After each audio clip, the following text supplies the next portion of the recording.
I like some of the simplifications of Skyrim, but I hate the lack of depth when it comes to skills and attributes. The A and B traveling tends to be not fun. I completely agree. I completely agree. Oblivion had most of that right. I don't know. But I also liked Morrowind gave you that slog in a good way of not quest marking everything. You know, you open a book to read through whatever was in your quest, and they're like, someone in this town said something about a rumor. So you have to go to that town. There's no marker to tell you who to talk to. You just have to walk around the town and be like, have you heard about a rumor? And you have to just talk to everyone until you find someone who's like, oh yeah, I do know. I heard a rumor about this something going on weird in the tavern. And then you're like, oh, the tavern. Okay, let me go to the tavern. And then you don't know where the tavern is. You have to find the tavern. They don't mark the tavern on the map. You don't just turn your HUD and the compass is like, it's here. You don't get that in Morrowind. You have to walk around and look at the signs on the buildings and be like, oh, that's the tavern. And then you go in. Right? And all of that is really nice. And it's, in my opinion, how it should be.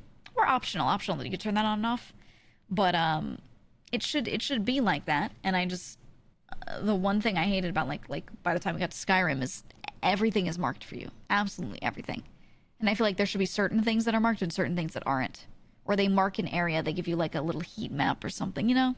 Exactly. I don't know, map markers make it too easy. And they could have just generalized it a little bit. They could have done, you know, draw a circle on the northern part of town, and then as you talk to more people, the circle gets smaller or whatever. Right? Something like that. I liked how Breath of the Wild did quests. Me too. Me too.